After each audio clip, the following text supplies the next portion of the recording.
We all know the feeling. You're swiping through a feed, instantly pulling up photos, jumping from post to post, and everything feels effortless.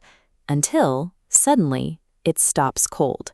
You're staring at a spinning wheel, waiting for the app to catch up.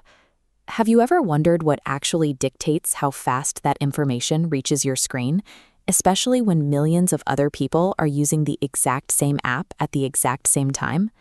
For most of the history of the internet, the answer involved a traditional database.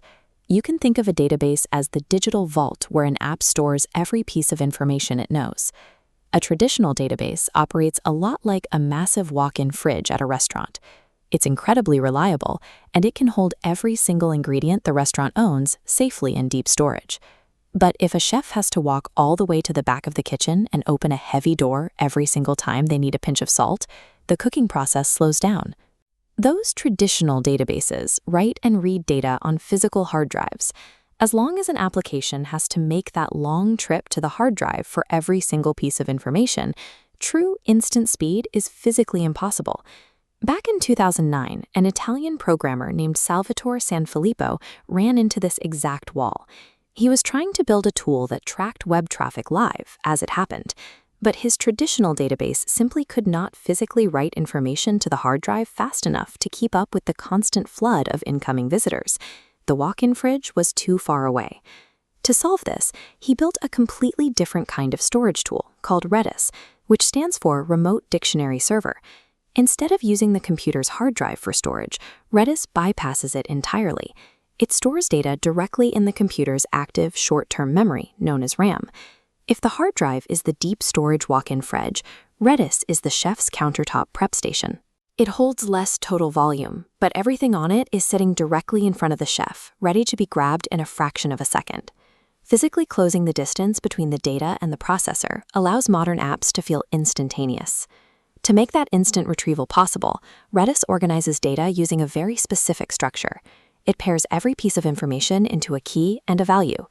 Back at our countertop, picture a key as a labeled sticker and the value as the ingredient underneath. When the app needs something, it calls out the specific label, and the system instantly brings up the contents of that exact bowl.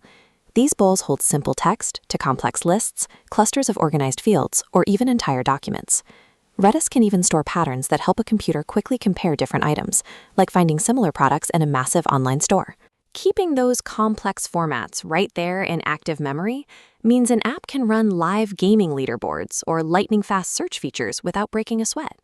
By treating complicated data as pre-labeled objects sitting on the counter, computing stops being a slow, labor-intensive search and becomes a completely frictionless grab-and-go operation. But keeping everything on the open countertop introduces a major risk. Active memory is temporary. If the computer loses power or restarts, everything stored in RAM is wiped clean instantly.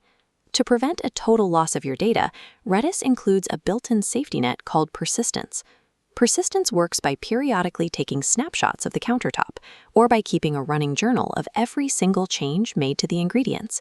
Those records are then safely copied back to the hard drive. This creates a tricky technical problem, though. How does a database handling thousands of requests a second pause long enough to write a massive journal into deep storage without freezing the app for everyone using it?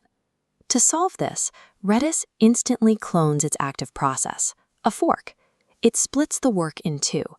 The child process takes the journal to the back to write to disk, while the parent process stays at the countertop, serving users without dropping a single order.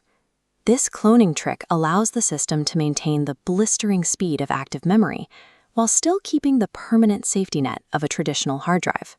In the real world, enterprise companies use this exact setup for something called caching. They keep their most heavily requested data hot on the digital countertop, which protects their slower, traditional databases from getting overwhelmed by traffic. This architecture was so effective that major technology platforms adopted it very early on.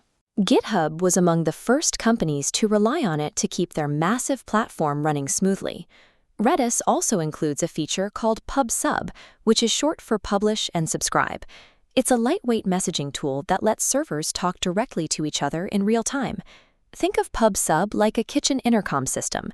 One cook publishes an order over the intercom, and every specific station subscribed to that channel hears it instantly. It's the high-speed communication that powers live chat apps and real-time social media feeds. Consumer giants like Airbnb also use this technology to manage millions of user interactions at an enormous scale. For these companies, Redis doesn't completely replace their traditional deep storage databases. Instead, it acts as a mandatory high-speed layer sitting directly in front of them to meet modern user expectations. The speed we've come to expect from our digital lives relies on this layer of brilliantly organized storage, a lightning-fast digital countertop working behind the scenes.